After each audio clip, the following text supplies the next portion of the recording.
ሰላም እንዴት ናችሁልኝ? ዛሬ ደግሞ አንድ ቆንጆ ተረት እነግራችኋለሁ። አብራችሁን ቆዩ። በአንድ ወቅት ነው አሉ አህያና ውሻ አብረው ይኖሩ ነበረ። ታዲያ አንድ ቀን አህያው ውሻውን እንዲህ አለው፣ ሁሉንም ነገር ይጭኑብኛል፣ ከባድ ዕቃዎቹንም ጨምሩብኛል፣ የተሸከምኳቸውን ጭነት እንኳን አያስቡልኝም። አንተም ብትሆን ቤታቸውን ሌት ተቀን እየጠበቅ ከጥቂት አጥንቶች በስተቀር ምንም አይሰጡህም። ታዲያ ለምንድን ነው ከዚህ ክፉ ጌታችን ጠፍተን ከሌላ ጌታ ዘንድ የማንኖረው ብሎ አለው። እናም ተያይዘው ጠፉ። በመንገዳቸውም ላይ ለምለም ሳርና ውሃ አገኙ። ውሻው ተኝቶ ሳለ አህያው መብላትና መጠጣት ጀመረ። አህያው ከጠገበ በኋላ ውሻውን እንዲህ አለው፣ በዚህ ደስ የሚል ጫካ ውስጥ እባክህ አንድ ጊዜ ላናፋ ብሎ አማከረው። እናም ውሻው እባክህን እኔ ፈርቻለሁ፣ አትጩህ፣ እኔም ካደጋ አላድንህም። ከዛም አህያው እባክህን እኔ አልቻልኩም አለው። ከዚያም አህያው ማናፋት ጀመረ።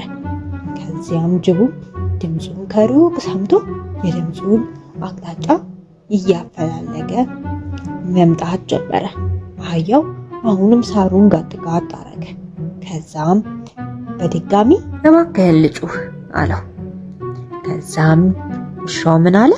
የመጀመሪያው ጩኸትህ ያለህበትን ለጅቡ ጠቁመሃል። እንደገና ከጮህክ ግን ጅቡ ያገኘንና እባክህን ይቅርብን አለው።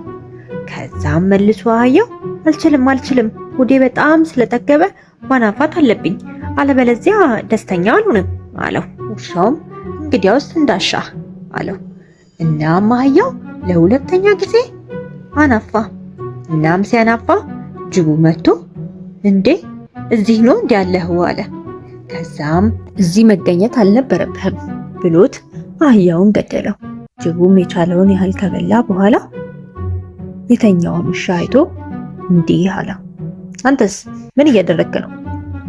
ውሻውም ስለ ጉዟቸውና ከጌታቸው ጠፍተው እየሄዱ መሆኑ ለጅቡ ነገረው።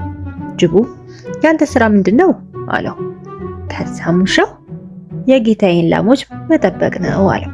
ከዛም መልሶ ጅቡ ታዲያ አሁን ምን ልታደርግ መጣ አለው። ከዛም ውሻው ጌታዬ ያንገላታኛል፣ በቂ ምግብም አይሰጠኝም፣ ስለዚህ ከአህያው ጋር ተመካክረን ጥሩ ጌታ እናገኛለን ብለን ወደዚህ መጣን አለው። ከዛም ጅቡ እንግዲያው የቀረውን ስጋ ጠብቅልኝ ብሎት ዞር ብሎ ሲመለስ ውሻው የጠበቀውን ስጋ አስረከበው። እናም የአህያው ልብ ግን አልነበረም። ከዛም ጅቡ በንዴት ልቡ የት አለ ብሎ ጠየቀው። ከዛም ውሻው ጌታዬ ሆይ አህያው ልብ የለውም፣ ከተወለደ ጀምሮ ልብ ኖሮት አያውቅም፣ ጅልና ደካማ ነበረ፣ ልብ ቢኖረውማ ባላናፋ ነበረ አለው ይባላል። ልጆችዬ ከዚህ ምን ተማራችሁ? እስቲ ንገሩኝ። በሌላ ጊዜ ቆንጆ ሌላ ተረት ይዤላችሁ እመጣለሁ። ደህና ሁኑ።